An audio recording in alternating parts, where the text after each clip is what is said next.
And we are live. Welcome to the Ango Show. It is February 7th, 2025. My name is Ango, and of course, today I'm joined by Billy TKO. What an eventful week in pro wrestling. What a eventful 24 hours in pro wrestling. Last night was TNA. We're probably going to talk a little bit about that. Yep. As you guys saw in the title, Grand Slam Australia. It continues to be a hot topic. So yeah, we got a lot to talk about. And obviously we want to drive the conversation further. So if you guys want to help out with that, let's make this an engaging show. We'll be paying attention to the chat. And of course, the best way to subscribe and support and all that is obviously, you could like the video, you could subscribe to the channels, you could subscribe to Billy at Billy TKO. These are very important things. But obviously, when it comes to engaging with the chat and really having a great dialogue, some of these super chats that we've been getting for like the last 2 weeks have really driven the conversation forward. So we appreciate those super chats. We appreciate that. As always, super chats will always be the highest priority. That means it's guaranteed. We'll read it on the stream.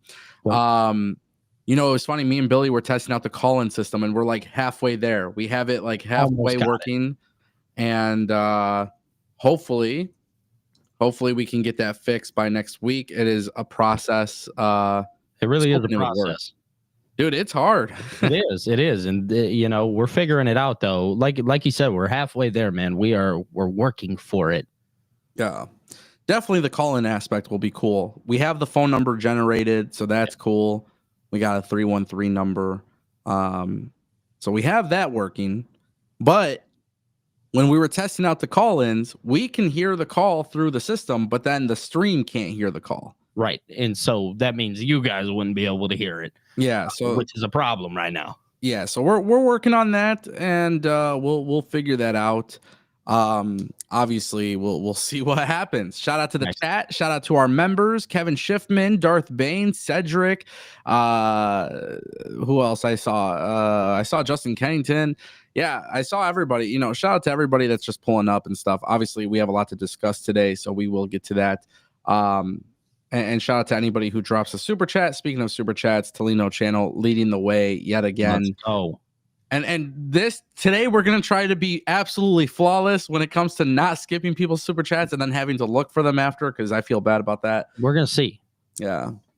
Tolino channel says, did you see Duke Hudson's video after his release? Definitely he has to go to TNA, make a star out of himself, and start a feud with Chase. TNA versus WWE. Yeah, no, we saw the video. Yeah. I'm pretty sure we talked about it a little bit. We did talk about it a little bit, and it's a very good video. We mentioned it the other day, but TNA is the place that you should go to if you want to show WWE what you're missing out on. Yep. There's a lot of opportunity. And honestly, when we were watching TNA yesterday, whether people will agree with the booking decision or not, but if you look at like the knockouts division, Savannah Evans won the Battle Royal to become number one contender. So there's always an opportunity in TNA to kind of, get out there a little bit and showcase what you can do. It doesn't always equate to success, but there is always that opportunity. So definitely, to make sure that to be successful after a WWE release, I think that should be said. Going to TNA makes a lot of sense. Now, with that being said, there is another individual who could very well be going to TNA, and I definitely want to talk about it. So we can actually kick things off with this today, right now, as we speak. But yeah, just understand when it comes to the whole thing with Duke Hudson, perfect place for him would be TNA. He's not going to get TV time in AEW. He can always go to ROH, and maybe Tony Khan brings him into ROH, but if you really want a chance at success, the right move would 100% be going to TNA. Yeah, I agree. TNA was on fire last night. Yeah. So let's talk about this though, because Duke Hudson isn't the only one that a lot of people obviously want to see go to TNA. What was really interesting was actually the fact that former WWE superstar, which it's so weird saying former, but Indy Hartwell was released by the company. Yeah. now she's doing a really good job on YouTube, posting videos and content. Not a lot of people have seen this, but she did a vlog and she met up with Dexter Loomis, and which was cool. Obviously, there's that connection there. Right.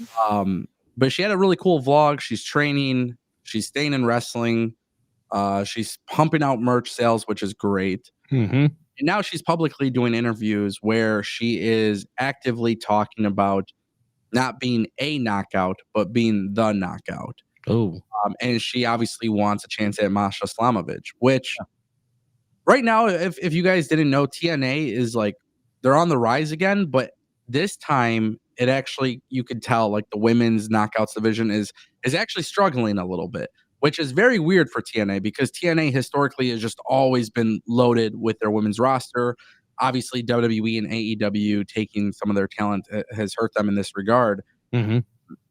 Indy Hartwell would be a great pickup, in my opinion. Yeah, dude, for sure. She would fit really well there. Well, like, give me kind of an idea, like your reaction to this. You know, there's obviously a lot of belief that she'll end up being a TNA knockout. I mean, let's be real here. She probably will, especially the way she's talking about it. My first reaction is like she fits really well there. I think when you talk about building that knockouts division even more than it's already been built, she's a perfect example of that. She's somebody who has experience in WWE. She obviously was on the main roster for a little bit and then had a great run in NXT. So I think she would really help TNA, especially name value, right? Because let's be real here.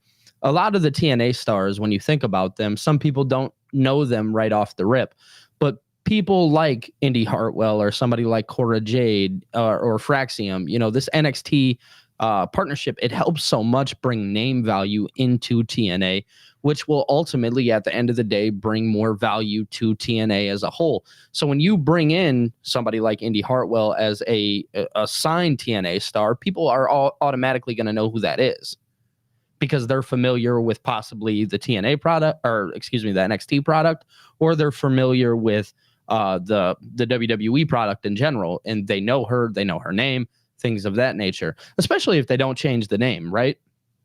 If they don't go out and change her name or anything like that, because I'm not sure if she's going to continue going by Indy Hartwell. Sure. But, yeah, okay, then it's great, man. I think that's a really good look for TNA. Yeah, I definitely agree with that. I think, too, the big thing that TNA really needs to work on here is having credible opponents for their women's division. Yes. And so the way to do that is obviously building up your own talent. And they've done that, right? And like a lot of people don't remember Dani Luna being in WWE and NXT or whatever. But then when she went to TNA, and she's done like a really good job of just improving and getting better and transforming. Like they have some people in TNA currently where you can kind of build them up, right? So Indy Hartwell going to TNA would be perfect because, again, you mentioned the name value. And it's not like we're sitting here saying Indy Hartwell is the biggest free agent in the world, but that's what makes TNA good. TNA never really, under the Anthem era, I'm not talking about Dixie Carter bullshit days. It's under this era. Yeah, under this era, under Anthem, when it was Impact and TNA, they've always done a really good job of taking people who were not really given that opportunity, and they give them that opportunity, and they end up shining. So Indy Hartwell is a perfect example of somebody who could take the world by storm.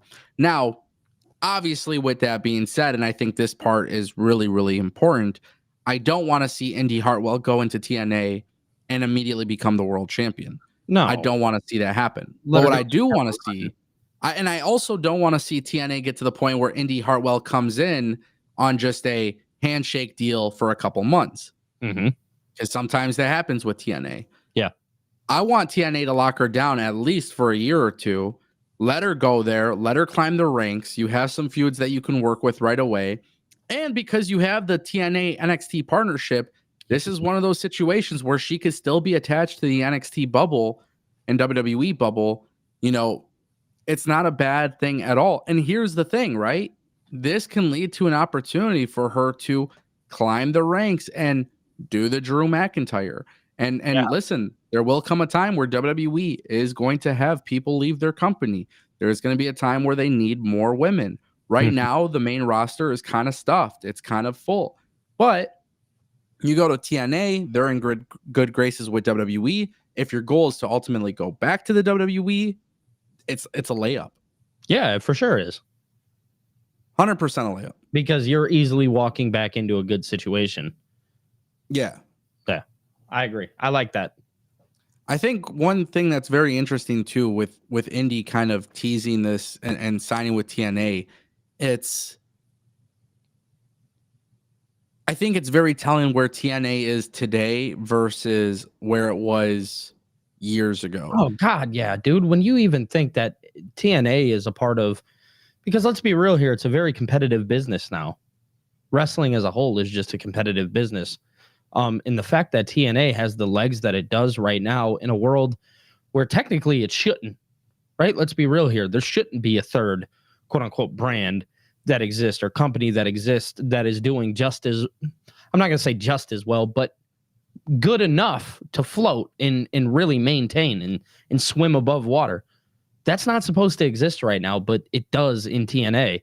And when you have two powerhouses like AEW and WWE that exist, TNA was supposed to sink a long time ago. Yeah. And here they are floating above water, signing talent that a lot of people would skip out on. And it's like, dude, it's great. You know what I mean?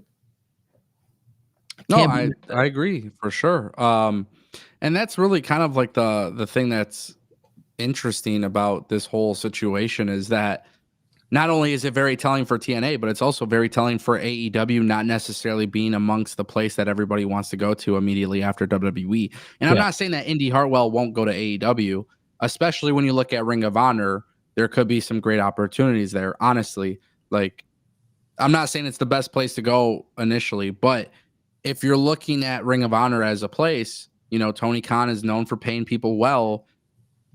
But it is fascinating to me to see that initially when people were leaving WWE, the first thing was whether they were released or they left, you kind of tease AEW. Mm-hmm. You're not seeing that as much this time. And I think maybe that's where public perception has kind of come out and it's kind of reminded people, hey, you know, there is more players in town. Yeah. And I think a good example of that too that we could look at is Donovan Dijak, right?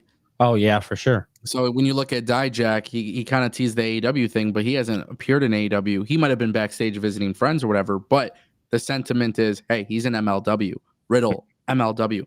Granted, Riddle, probably not a good example, but my point that I'm making, you know what I'm saying? Like initially people were thinking, hey, like every person just immediately goes to AEW. When that's not the case. It's just not the case anymore. So Indy Hartwell going to WWE, going from WWE to TNA would be cool. But also what's really cool is, you know, TNA has their partnerships internationally as well. So there's always that possibility where maybe Indy Hartwell can go do some international stuff as well. I like that possibility. But I would say, look, Duke Hudson, he got released.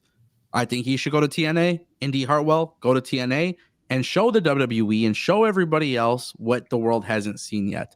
Do something different, be different, and showcase that you could be a merchandise printing machine, a money-making machine, a marketing, you know, a staple in the marketing department. Like show everything, and I guarantee you, for some of these people that get released, man, they have an opportunity, and TNA is that perfect stage. It's not too big, so there's not a lot of pressure, but it's also the same amount of like there's excitement towards the product, there's momentum towards the product, and then ultimately you're in the situation where if you get over in TNA, WWE might be calling back. Exactly. And if WWE isn't calling back, guess what? You still have the opportunity to work WWE because of that partnership. Yep.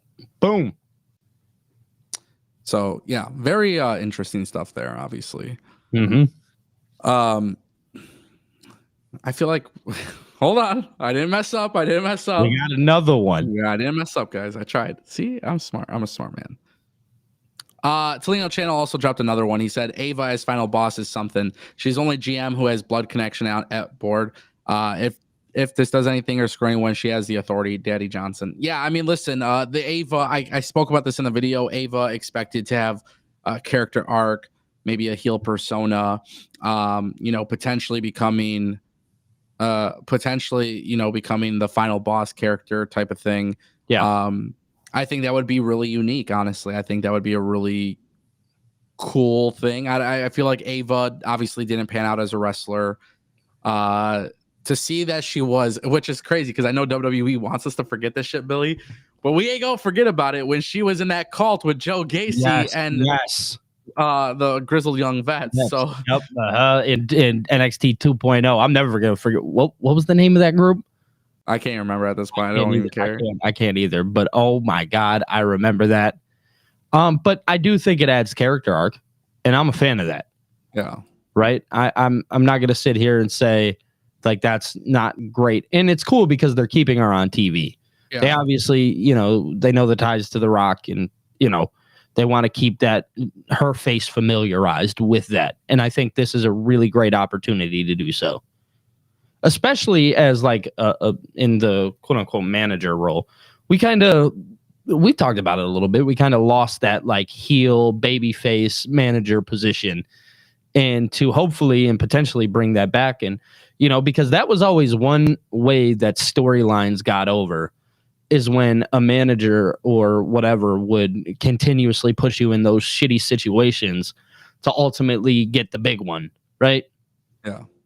And that was always like the greatest feeling. Like Vicky Guerrero back in the day was like a perfect example of that, who would just continuously put people through dumb shit. Yeah. Just for clarity, Tolino Channel did put it in the chat. He says it was called Schism. Listen, the funny thing is Schism wasn't even that bad. Honestly, I didn't even hate the group. It just, she wasn't polished enough. No. I mean, she was green as a green light. Yeah. Yeah. But no, I liked it. I like the idea. And I'm not opposed to it. You know what I mean? Yeah. And I think it'll work for sure. In NXT, it'll work just fine. Because it seems like they run NXT in more of a old school, familiar way. Yeah, I think for Ava, one of the big things that needs to be discussed too is we don't have a heel GM on TV. Nick Aldis has some heelish tendencies, but he's not a heel. Yeah. He's just a general manager that's a little bit more stern. And Adam Pearce is kind of like the general manager that you want to just go kick it and have a beer with. Yeah. But then you got to be careful because if you piss him off, then he's obviously fucking mad. So, I like that general managers in WWE do have shit. Yeah, they got stuff, But I think having a heel GM would be really cool, especially when you look at the stuff that they did with Eddie Thorpe and Ava, and obviously taking a little bit of inspiration from The Rock could be really cool. So I would be really, really, really excited about that. And who knows what will happen? Obviously, we'll see. Right. Shout out to Tolino Channel for those 2 super chats. Phil Batway dropping $4.99. He says, "What up, boys? Miss hearing you guys live. Your thoughts on where Baron Corbin going to TNA? Just heard this on Busted Open today. I don't know if there's confirmation that he's going to TNA. I see him there though. But I do know that he has publicly spoken about not having a long-term commitment anywhere. So obviously TNA could make sense. He could kind of pull like the Cardona, work a couple tapings, that kind of thing. Yep. His new ring name is Bishop Dyer. Oh, is it? Yeah. I'm a huge fan of Baron Corbin. Always been a huge fan of Baron Corbin. There's never been a minute in time since I've watched him show up in NXT the first time to literally now. There's never been a time where I haven't been a Baron Corbin fan. Didn't they say he's like one of the safest workers to work with too? I have no idea. I can always. He just seems like a good guy. I feel like WWE fucking ruined him, to be honest. Yeah, for sure. So. Yeah. Although, dude, I'll never forget that homeless gimmick. Great stuff, man. That was wonderful TV. The thing is, he was always able to take happy Corbin. He made it work. When he's not happy, he made it work. When he was, pretty much everything. The lone wolf character, he made it work. He made everything work. WWE was a perfect example. Like that was a perfect example of WWE not really understanding what they had. Just dropped the ball. And this guy came from a professional football background, and this guy also turns out to be like incredibly good at storytelling, but then also respecting the business. Like I'll never forget with Baron Corbin when, obviously like the End of Days, right? Like having Drew McIntyre kick out of End of Days for the first time, like he protected his finisher literally since the day he was in WWE. And WWE fucking ruined that. And I don't know. Like, I feel like when you look at guys like Karrion Kross being on the main roster and Drew McIntyre being on the main roster, they have a couple of good, like really tall, like strong guys. And Baron Corbin is just like another great guy to have on the roster. I don't know. If he's in TNA or if he goes to TNA, I 1000% support it. I actually genuinely don't want to see him go to AEW. I want to see him work TNA in New Japan. That would be like him have good storytelling because we know he's good at it. Yeah, it's funny though because the IWC was very largely against Baron Corbin and said he was not a good worker, but then he came back to NXT and he was even a better worker at that point. Just when you let him go off, yeah, and that stuff he did with Braun Breaker was I mean, you could just tell he was happy doing it. You know, the thing is, I think I heard or read a thing where it was like he wasn't actually too thrilled about doing it, but he's a professional and he was going to do it, and then it ended up becoming a thing that got over. Yeah. And then he was kind of hopeful it would become a thing on the main roster, and they obviously didn't do that. Which I don't know, man. Like it's the WWE curse of being a tag team that gets over. They really don't care about tag teams. Yep. At the end of the day, they really care more about the singles guys and the singles stuff, and that's just kind of how it is. But yeah, man. I love the idea of him going to TNA, and I love the idea of him being the one to dethrone Joe Hendry. That could work. Although I thought Matt Cardona might have been a good person to do that. Maybe not now, obviously, when they just have it, but later down the line, I think Matt Cardona is one of those people that I could see definitely taking the belt off Joe Hendry. How Cardona isn't on WWE television or AEW it still blows my mind. People are missing out with that guy. Do you think he pissed somebody off? He had to have. I think he pissed people in AEW off because he's been so vocal about how he wants to go back to WWE. That's just my personal thought.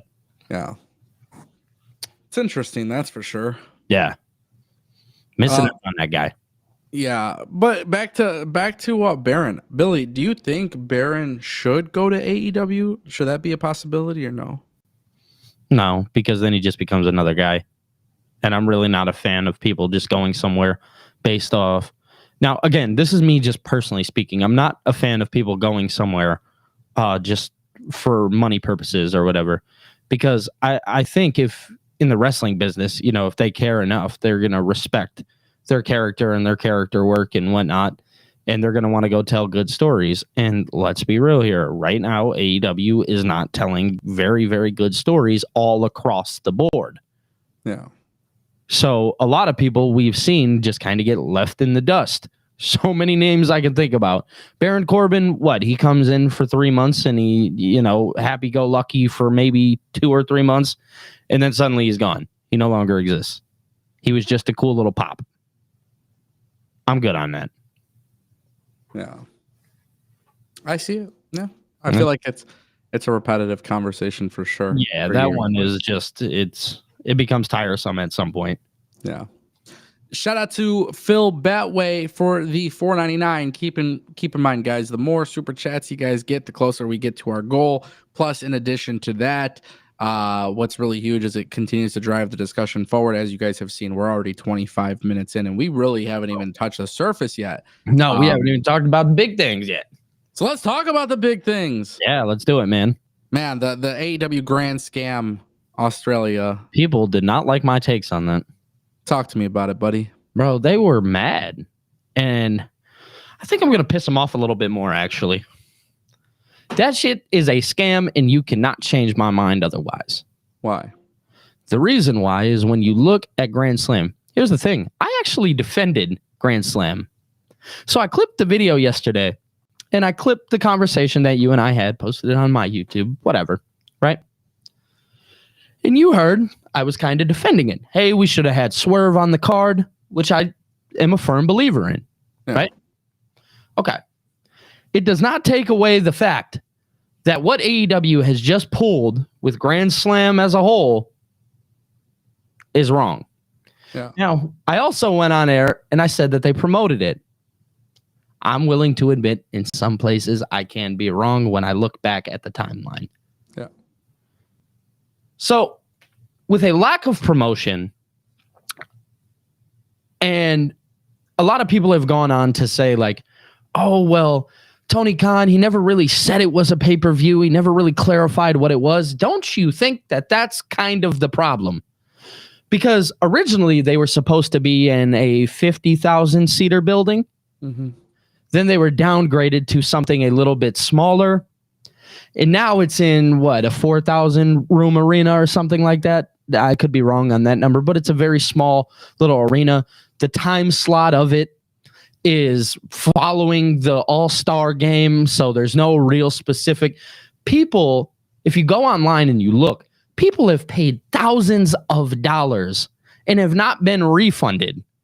And then they went out and they gave away buy one, get one free tickets after somebody just paid $5,000. If I am a fan, I would be fucking livid. Okay, hold on. Not to cut you off. Yeah. Who the fuck pays $5,000 to go to an AEW show? So look, it's not just the show itself. It's through plane. Travel. Okay. Yes. Got you. Okay. Yes. I was gonna say I haven't seen AEW get to $5,000 tickets. I should have clarified. You're good. Regardless of the fact, to pay $5,000 to travel to something that had no build around it, no hype, anything, and to say to the fans, hey, I'm not giving you any of that shit back, because you have to assume they at least paid $1,000 for those tickets, because I know that there are people that have paid $1,000 for these tickets and they have not been refunded. You're telling me that in this small room, if I were to go to a TNA show where a pay-per-view, right? Do you think I'm paying $1,000 for a 4,000 seat room? No, there's not a shot. So AEW just said, and you're going to play this video here shortly that I have seen. He said what it is. He finally said what it is, what we're getting on Saturday. Let's roll the clip. Go ahead. Ospreay at our biggest collision ever. Kenny Omega's teaming with Will Ospreay at our biggest collision ever, Grand Slam Australia, next Saturday. On Kenny Omega's teaming with Will Ospreay at our biggest collision ever, Grand Slam Australia, collision ever, collision ever, with Will Ospreay at our biggest collision ever, Grand. Okay. So I hate this guy. Oh, motherfuck. Okay, hold on.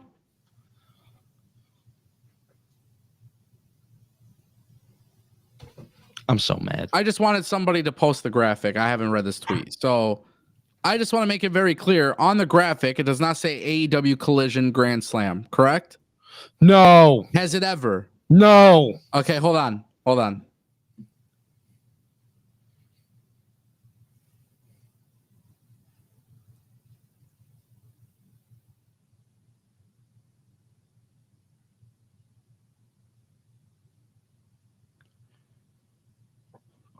I just need to find an image with it.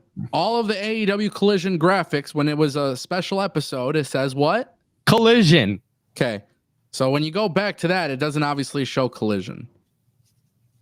Did Tony just forget how to book?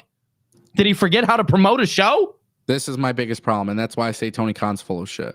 That is the biggest lie, slap in the face. So, dude, I got so much hate. So much hate because I feel like as a fan, I'm being scammed. So my assumption is that other people may feel the same way. And I got hate for that. I got backlash. People, what are you talking about? You would never, ever, ever let AEW fix themselves. What do you mean? I have been watching this show for 5 years. 6 years. What do you mean?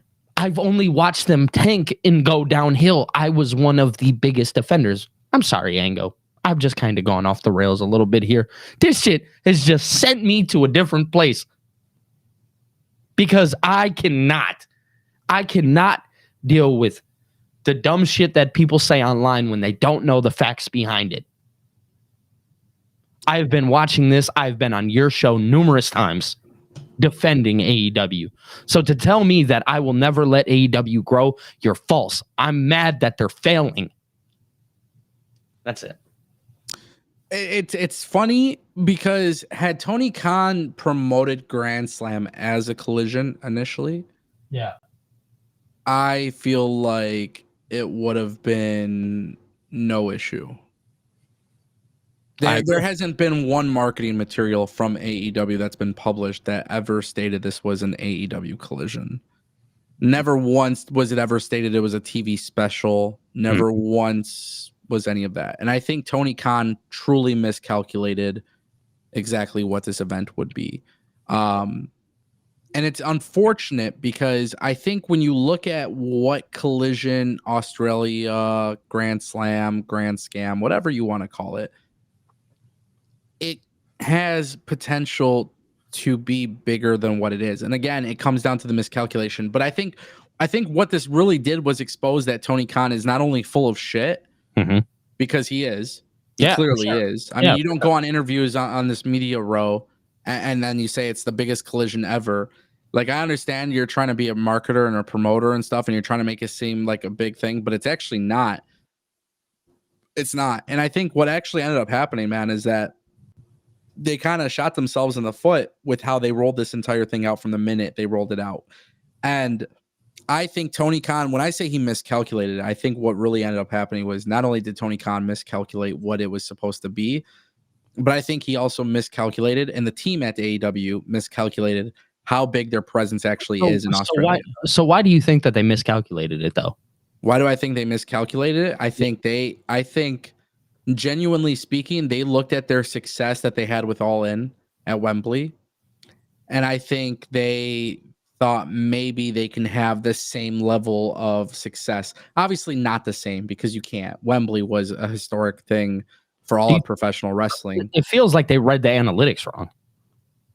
I don't know. Tony Khan being an analytics guy, to me, it just, I don't understand how you could read the analytics wrong here when he's been, he's obviously, that's one of the things that he thrives on.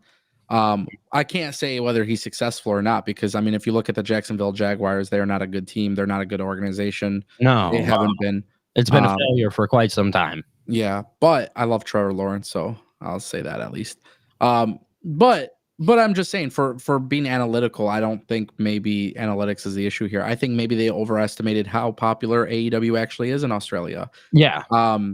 Obviously, they're being paid to bring the event to Australia, and the entertainment group out there is paying them to do this, which is awesome.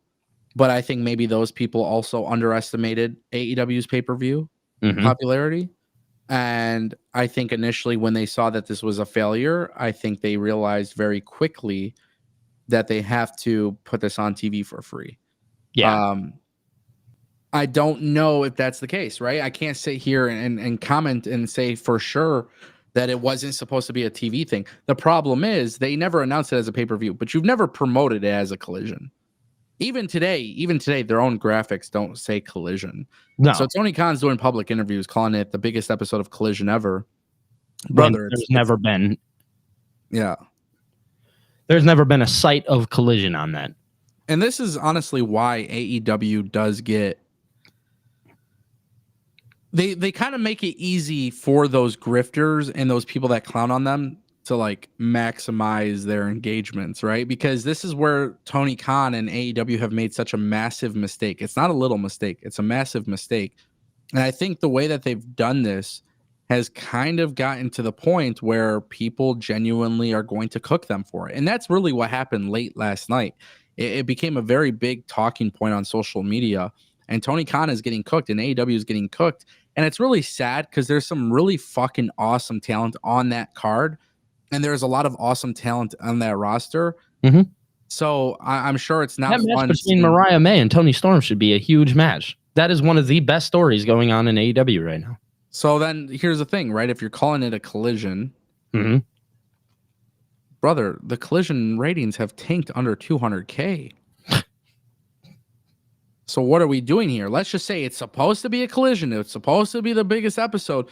Brother, collision has gone to the point where people are not invested. How do you get them invested? You do the big matches. However, now you got to look at the time slot for this. You have to look at all the circumstances regarding this. It's on a 23-hour tape delay. It's not good. No, not by any stretch. I mean, it's following the NBA All-Star game, so everybody's like, oh, well, the lead-in will be great. Everybody loves talking about the lead-in, but why is it that every single time they have a great lead-in, they can't get somebody like they can't get some sort of success from it. I don't know. Yeah, I mean, they've had numerous great lead-ins. They've brought in big name stars. They've done everything that they possibly could to get this product off the ground and get it to grow more than what it has, and continuously they are still stagnant. The reason why that is a lack of storytelling. When you have lack of storytelling, you have lack of interest. People don't want to admit it.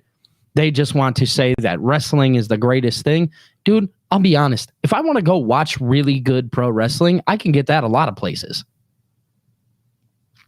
AEW is not the only place that I can get really good professional wrestling. You have to find a way to make yourself different. You have to find a way to take yourself and put yourself in a really good position to win. In AEW, they had that in the beginning. At least that's what it felt like, right? But for some reason, they've found more of a way to tank and fall off the deep end. It just seems like somebody just stopped caring back there. We know who it is that stopped caring. He says he still cares, but then he continuously does shit like this. So, one thing that that really came across as funny to me is that we could talk about storytelling, we could talk about roster, we could talk about the TV product. Yeah.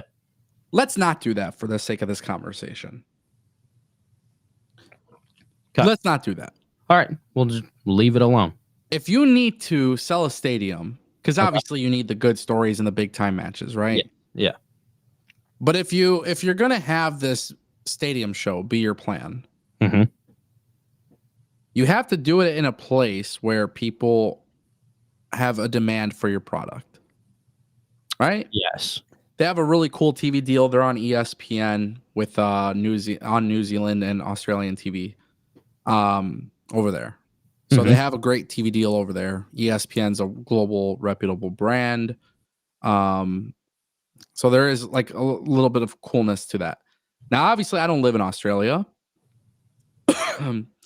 But the common trend that I keep seeing from people is where it's located in Australia, it's so far from where it should actually be. Like, So it's not like a hot spot. It's not necessarily a hot spot. People within Australia will have to fly a couple hours just to even get there if they want to get there.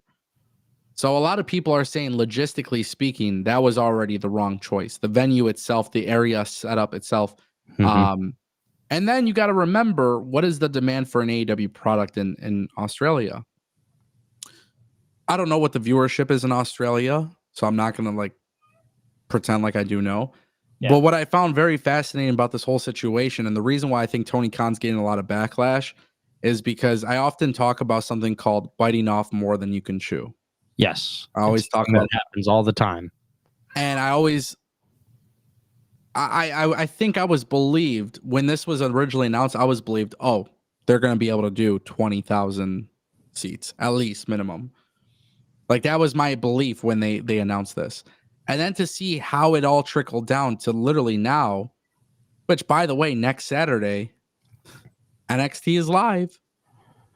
Oh, NXT Vengeance Day is live. Oh my God, I forgot about that. So NXT is live for Vengeance Day. I already have my own issues with the NXT product and the build for this event. Yeah. So I'm not the most excited for it, but it is what it is. You have NBA All-Star Weekend, and that's the lead-in. But they didn't plan that out. I don't think they even knew I think deep down inside, I don't even think they knew that it was. I don't think they even knew the NBA All-Star Weekend was happening at that time. No, I don't either. Because you wouldn't compete with Warner Brothers' other properties. Their own product. So you try to use that as a lead-in. I think Tony Khan's getting a lot of backlash because I don't think AEW has been necessarily strategic with this, and I think it shows a very big incompetence. Honestly, I think that was the biggest thing here. Was it really exposed AEW for being incompetent and their leadership being incompetent? And it's really unfortunate because I feel like when you look at this card, it's probably going to be a good show. You put it on a 23-hour tape delay. like who really cares, man? Yeah, I mean, I see a lot of people also making the argument that like, oh, well, they're just building towards revolution. That's the problem. That's a fucking massive problem Yeah, in all of that's this. a huge problem. It's the same issue that WWE has. Elimination Chamber, you're not going to see a new world champion. It's very unlikely because the Elimination Chamber is just a massive event leading up to WrestleMania. So that's why people typically feel underwhelmed watching Elimination Chamber. Because it's just one of those like, it's B level. Yeah, it's these B-level pay-per-views, it's not, you expect the big changes going down in the big four. So, to me, I've always kind of looked at this as like it's an embarrassment, bro. It's an embarrassment. If you're using Grand Slam to build up, if you're doing it to build up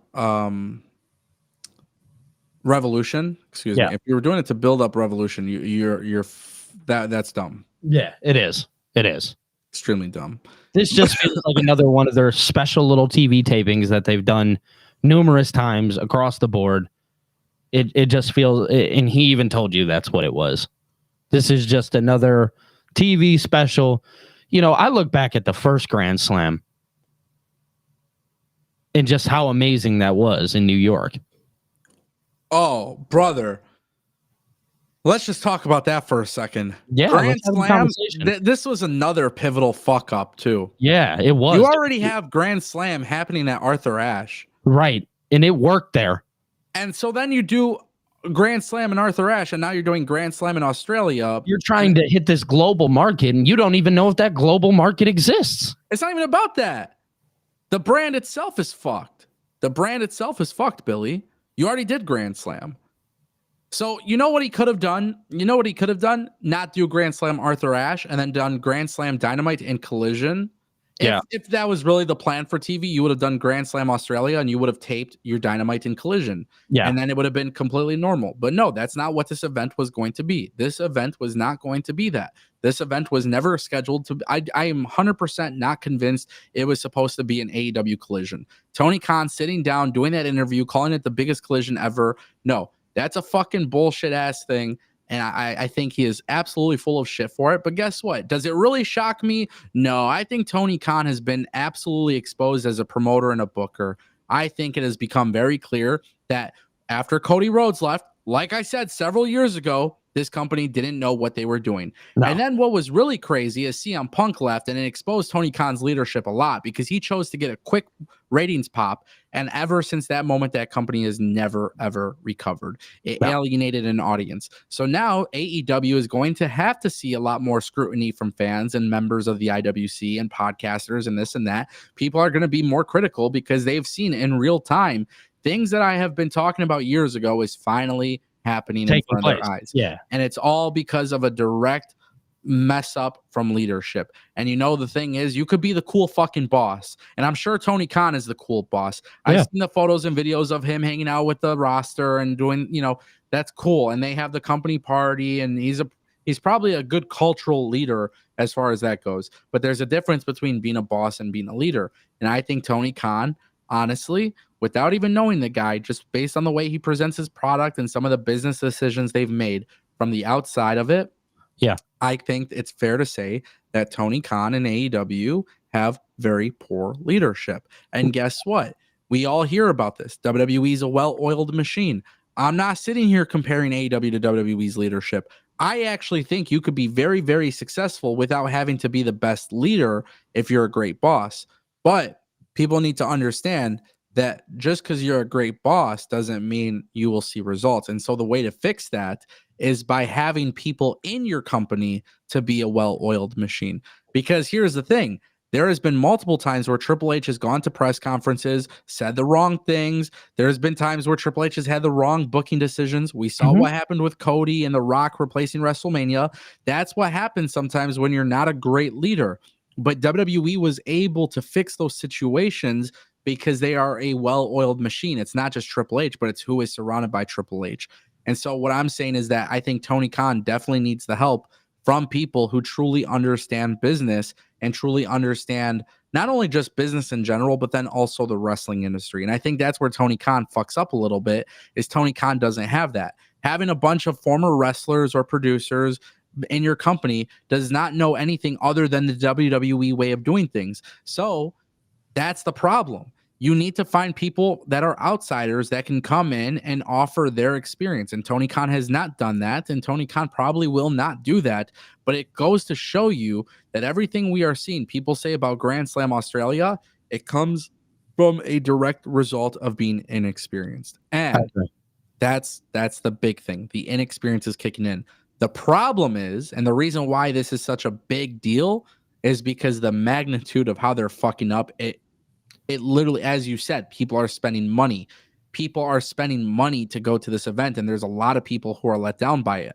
There's a lot of people in Australia, by the way, who were probably very excited to see, hey, they're going to the Suncorp Stadium, yeah, and they're going to get their own version of Wembley.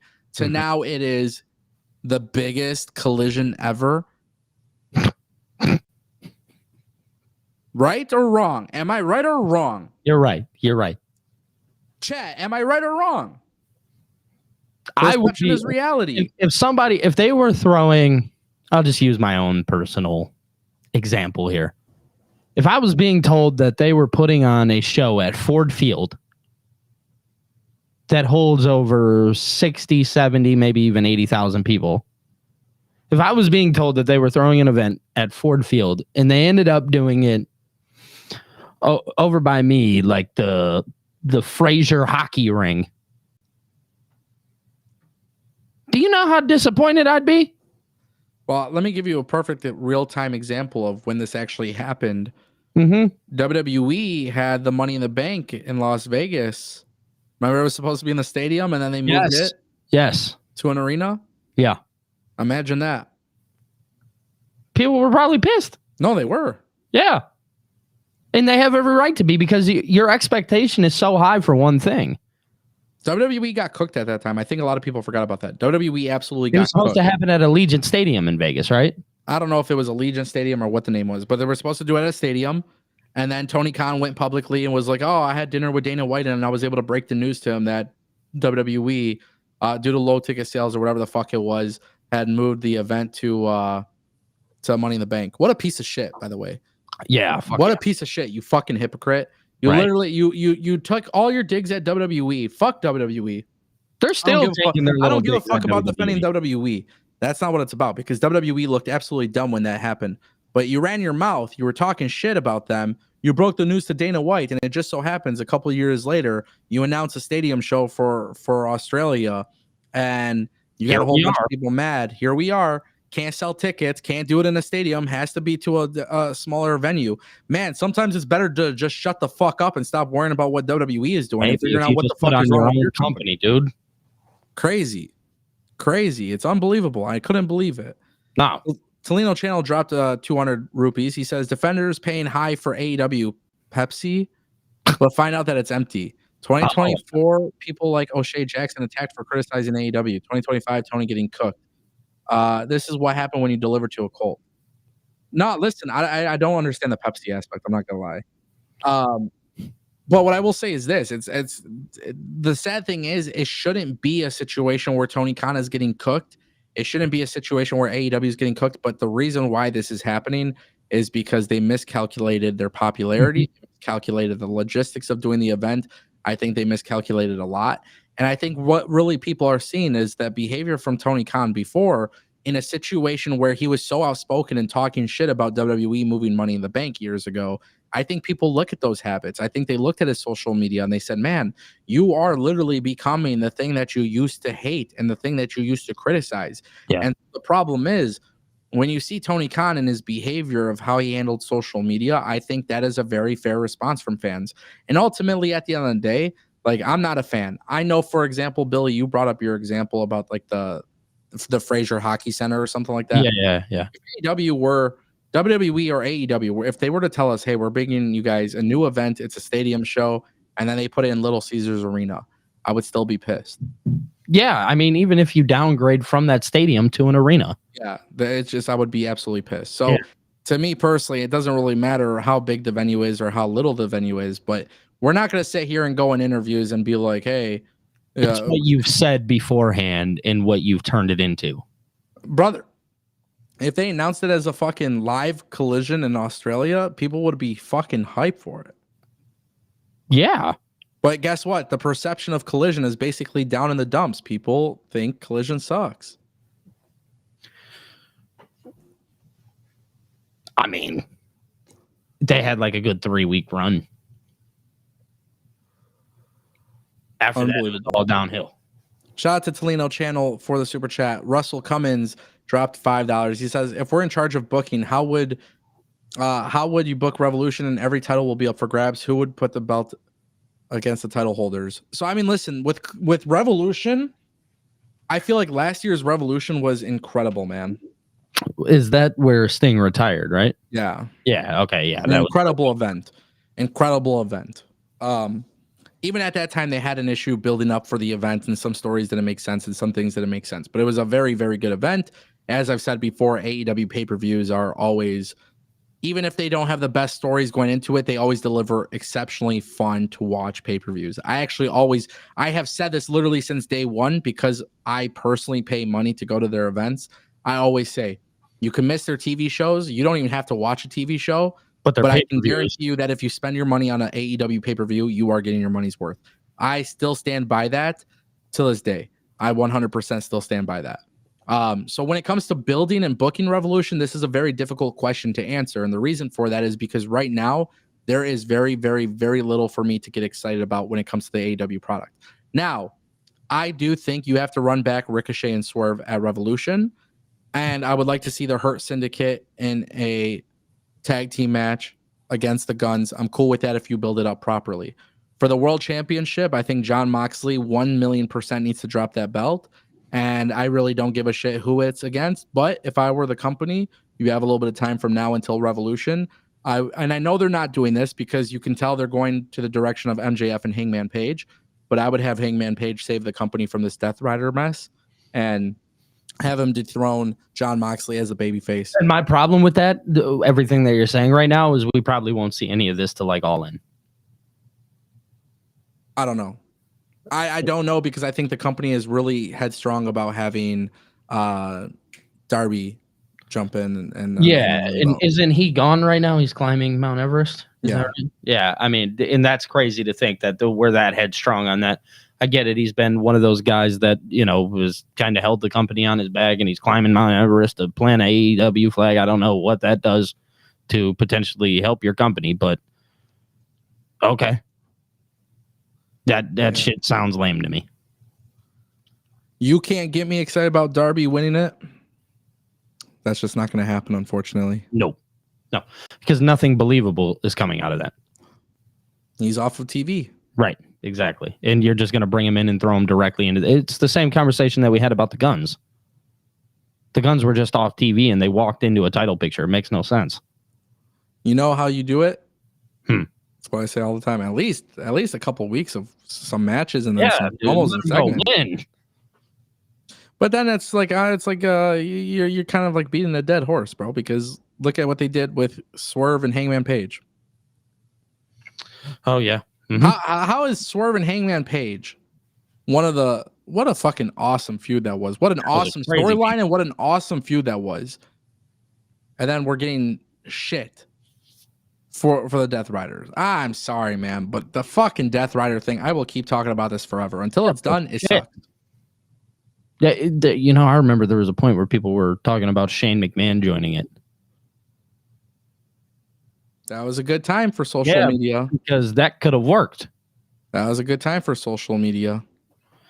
Added some interest to it. That's the problem, is there's no interest behind this Death Rider storyline. They haven't done anything to keep me interested. They're going. By the way, if Shane came back right now and he's like, I'm leading the Death Riders, by the way, it's going to be met with backlash because at this point, it's just such a dead storyline. No, that's the problem. And that's what I'd say. I mean, months ago when it first started, when it was a conversation, then it would have worked. Now it's like, no, we just need this shit off TV. Yeah. Get rid of this shit. Yeah. I I would love to see them build Tony Storm and Mercedes for Revolution. Yep. I would love to see Daniel Garcia have a big time feud, but Where'd he go? I'd love to see Okada and Kenny. They're going to hold off until All In. Or All In, thank you. So, yeah, how I would book Revolution really doesn't matter, man. Because they're going to tell you how they're going to book Revolution here soon. Yeah. Maybe with like 2 weeks left. Who knows? Shout out to Russell Cummins for the super chat. Guys, one more super chat and we hit our goal. Just a really good comment that I saw. Mm-hmm.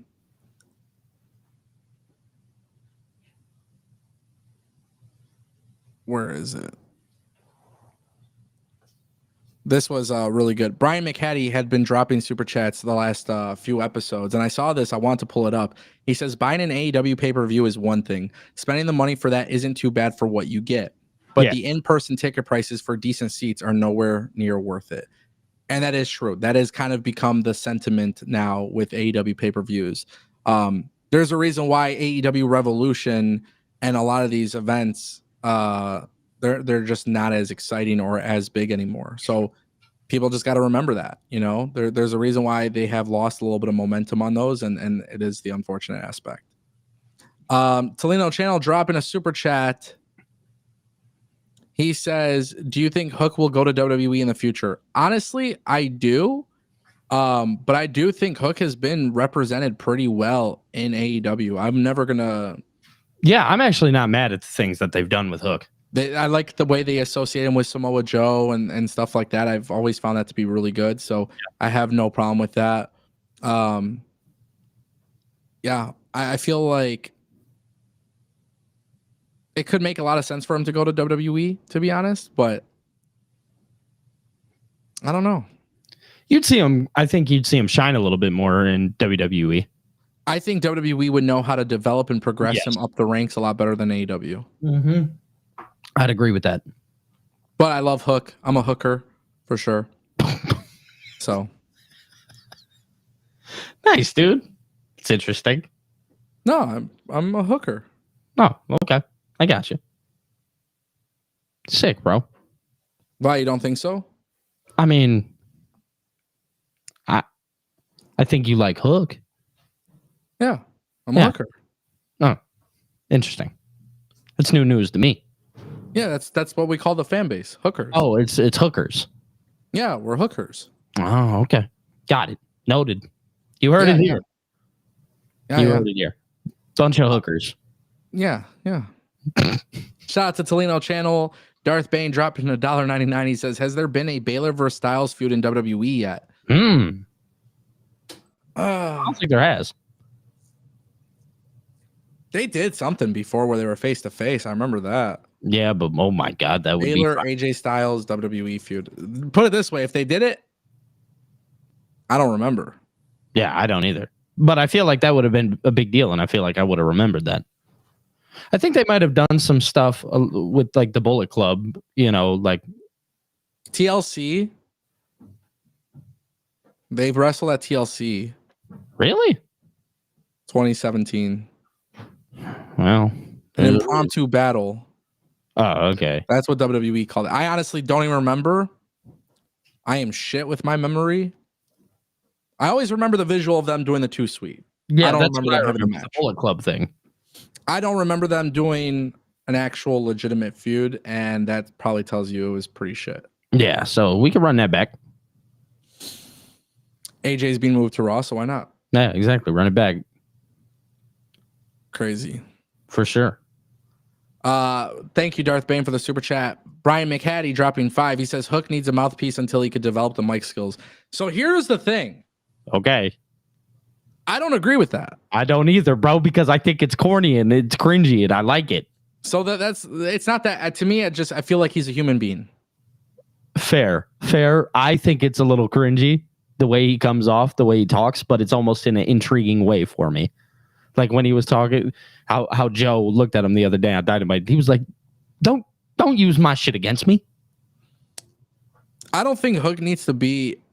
Listen, having a mouthpiece, like having Taz come out and manage him and talk for him would be cool, just because father son. Like I would like that. and adding a mouthpiece just adds to the presentation. But Hook has like this cool, young, rebellious style to him. I don't need Hook to be a fucking pro wrestler with like WWE superstar promo skills. I don't need him to be the Miz.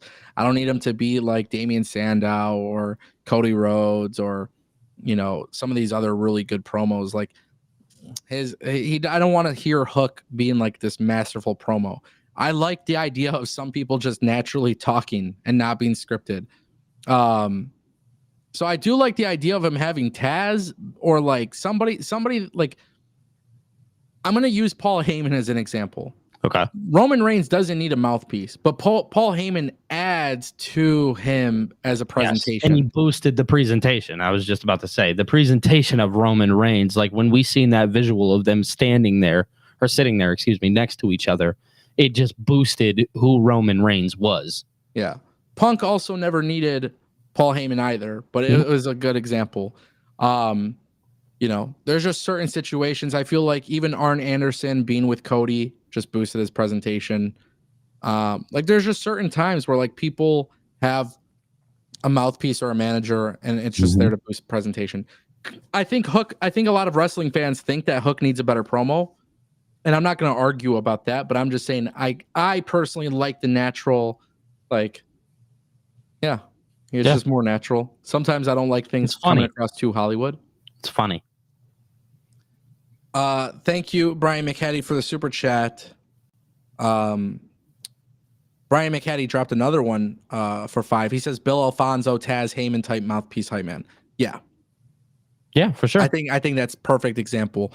And you know the thing about Hook too is he's so young, man. He's so young. He's very talented. He's getting better and better and better. I love the fact that he's kind of up there with, you know, Samoa Joe. He's involved with the patriarchy story. And even regardless of that, I think when you look at him, I know for me, again, I'm just personally speaking here, when I look at him, I go, oh man, this guy looks serious. Like he's somebody that I just naturally take serious by his look. Yeah. And even at a really young age. Yeah. But yeah. No, I agree for sure. Mm-hmm. Thank you, Brian McHattie, for those super chats. The King Ellie show. Shout out to you, my friend. Thank you for the super chat. He says, thoughts on the Roman Seth Punk triple threat? Not mad at it. As I've said all week on the channel, though, and on the show, I would much rather have Roman and Seth as a singles match and Roman and Punk as a singles match. Mm-hmm. I think people are undercalculating how massive a singles match at WrestleMania on the grandest stage with the history of Seth and Roman.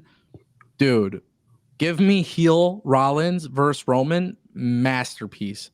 The sit down interviews, the split screens, go off script, you know, like really shoot from the hip, make it personal, dude. Fucking amazing. And I think the same can be said for Punk and Seth. I think there's still so much more to tell there. Yes, and I think there's a lot between Punk and Roman. Exactly.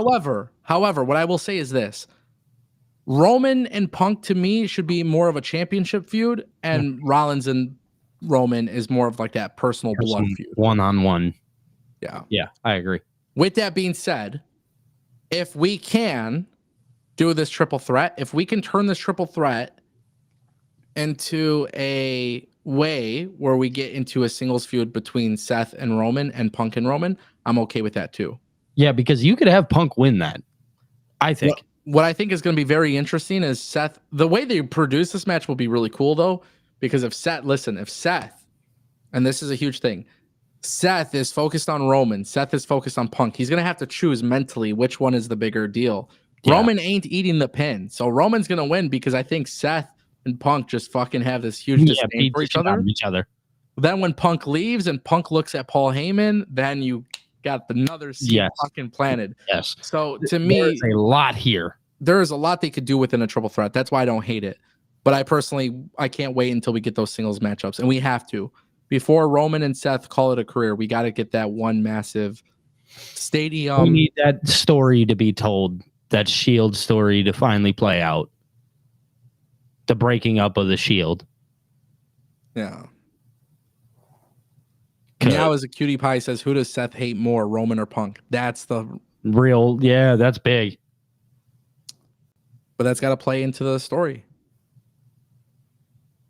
That's got to play into the story and into the match. It does. Seth hates Punk. Punk hates Seth. Punk doesn't really have an issue with Roman. So I think that's going to be a focal point, and this is how Roman wins, which I'm cool with. Mm-hmm. Definitely cool with that. But please don't get mad at me, fam. I really want that Seth and Roman singles feud. I want that to literally go off script. Like, go off script, shoot from the hip, and shoot hard. Yeah, I don't hate that. That's what I want. That's the match that they've been talked about is planned for WrestleMania, right? I've seen some shit floating around about that. For this WrestleMania? Yeah. Triple threat, yeah. Yeah, and that's okay. I knew I wasn't crazy. No. Shout out to the King Ellie show for the super chat. What a great one, guys. You guys killed it. We did hit our goal, by the way. Thank you. Oh, God, yeah. Tolino Channel dropping another 100 rupees. He says, do you think LFG can have better conversion rate than Tough Enough? Tough Enough winners were a big letdown in the past. I honestly can't even really speak on what LFG is going to be like or whatever, because at the end of the day, it's, from my understanding, it is 100% scripted. Oh. But I don't know if that's true for sure. So I don't want to say for sure. But I think LFG, the problem with LFG is some of the talent that are on there have already appeared on NXT television. Yes. So I don't know. I don't know. I don't know if LFG is going to be good. I think that's this Sunday. Mm-hmm. Yes, it is. Is it this Sunday? I can't remember. I don't remember when it debuts, but I could be wrong. But I think I've seen something about it being on Sunday. I'm excited for it though. Yeah, I might tune in. I like the idea of having legends and wrestlers, you know. What time is it at? I have no idea. I honestly don't know the time slot for LFG. I want to say it's 8 o'clock, but I don't know. Yeah. I genuinely don't know. But I'm excited about it for sure. Yeah. It'll be cool, man. Yeah. Boom, boom. Shout out to Tolino Channel. Shout out to the King Eiley. Eiley. I don't know if I've been pronouncing that right, so let me make sure I get that right. My bad if I've been so quiet today and not as talkative up until that one point, guys. My house is freezing right now. Ooh. Dude, it's like 42 degrees in this thing. I thought you were on the Tony Khan payroll. He don't pay for it? No, bro. I thought he paid for your Wi-Fi. Nope. Especially the other day when we were having those issues. No, I know. Then here I am, broken heat. Tony, fix my shit. No. You just buried him. Don't ask. They say I'm on his payroll. Yeah. You are, dude. Get the fuck out. Shout out to the King Ellie show. Shout out to Brian McHattie. Shout out to Tolino Channel. Shout out to Kevin Schiffman. Shout out to all of our members in the chat. Shout out to everybody. Shout out to Darth Bane as well. Thank you guys for helping us reach our super chat goal. And shout out to everybody just pulling up and keeping it going. Tonight's SmackDown is going to be an interesting one. Elimination Chamber qualifying matches, right? Yep. Tonight's SmackDown, I don't know how I feel about it, Billy, because 3-hour SmackDowns sometimes hit really well for me and sometimes they just don't. Yeah, it's just depending on the episode, I think. Yeah, so these episodes with SmackDown are a hit or a miss. It's weird, man. Because I just think SmackDown sometimes is just such an easy watch. But I just feel like right now we got to build up some big storylines for SmackDown. And yeah, I mean, we're going to see Jey Uso obviously tonight. Kind of get a little glimpse on that. To see where they're going with that. I think obviously we kind of all know where they're going with that. Yeah. But we're going to get some more answers to that. And hopefully we see Drew McIntyre tonight. Yeah, I think he's got the match tonight. I think they need to bring in somebody like Drew McIntyre over on SmackDown. Jimmy Uso, Drew McIntyre, and LA Knight. Yeah. That was according to WrestleVotes 51 minutes ago. What is it? Jimmy Uso, LA Knight, and Drew. Triple threat qualifying match. Oh, tonight? Yeah. No shit. Okay. We're getting Drew on SmackDown. I hope they announce the actual trade or something like that. like, oh, we gave up AJ Styles, so we're gonna put in Drew McIntyre. Oh, they're just gonna say he just joined through the transfer portal. I'm sure that's fine. It don't matter. And what about Nikki Bella? Have we heard anything more on that? No, but she's teasing Brie Bella. Oh, is she? Yeah. The Bellas. Yeah, the Bella is probably for women's tag titles. I've seen somebody ask in the chat where is Solo. He's out. Is he? He's not the. Yeah, hopefully we get some answers on that though. I'm sure they will. Yeah. Whoa! Should be interesting. I'm excited for SmackDown, I guess, to a certain extent. We'll see what happens. Mm-hmm. Yeah, I think we can call it an episode. I think this was a good one. We can have our weekend and come back on Monday. Yeah. Come back on Monday. Mm-hmm. And I'm sure we'll have a lot to talk about. Yep. And I'm sure it's going to be a fun weekend. Yep. Shout out to everybody holding it down. Appreciate you guys. We'll be back Monday. Yes, sir. Hopefully we'll have the phone calls up by then.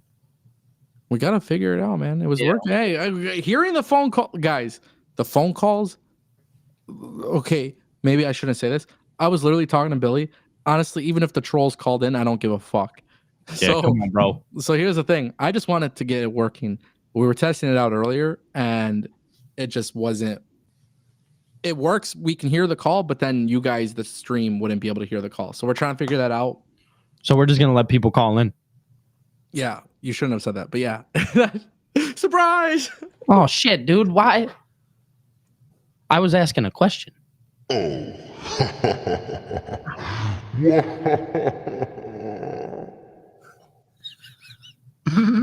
They didn't hear me. Yeah. Shout out to Mike posting the Discord in the chat. If you guys aren't in Discord, join the Discord. Please join the Discord. What a damn guy.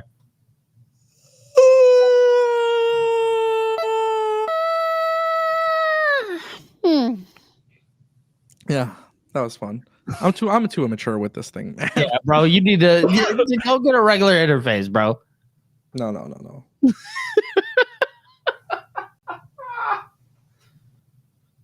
I think they fixed my heat. Live call-ins.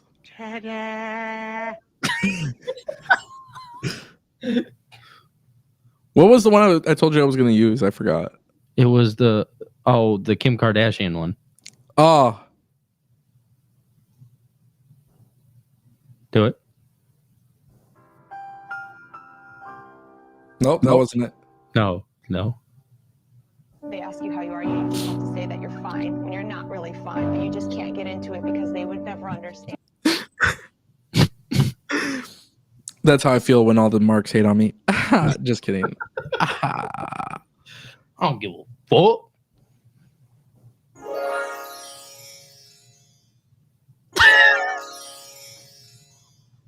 We have a super chat from OMG Dre Crazy, $1.99. He says, where do you see Jacob Fatu for Mania and why? I see him in a six-man tag match. I see him in a six-man tag match with Tama Tonga, Tongaloa, and whoever they got their I can actually see him doing something for the U.S. title. That'd be sick as fuck. Yeah, I can see them doing something for the U.S. title with him. That really didn't make sense to be. Yeah. No, I think Jacob Fatu for Mania, six-man tag, because I think you should have Tama Tonga, Tongaloa. And if not, U.S. title would be cool. I'm down for that. He's clearly going to get the U.S. title at some point. Perhaps have Jacob Fatu win the U.S. title before WrestleMania, honestly. Him just walking backstage with a belt would be so fire. I love you, Solo. I love you, Solo. Got to figure out how to... Oh, I should get that as a soundbite. Yeah. What do you say? Yaraming? Huh? Is Yaraming? Mm. It's Bay Area slang. Yeah. Cool. Wonderful. Yeah. Bro. Shout out to Dre Crazy for the super chat. Shout out to all of you guys for joining us. Big shout out. And we'll see you guys Monday. Oosh.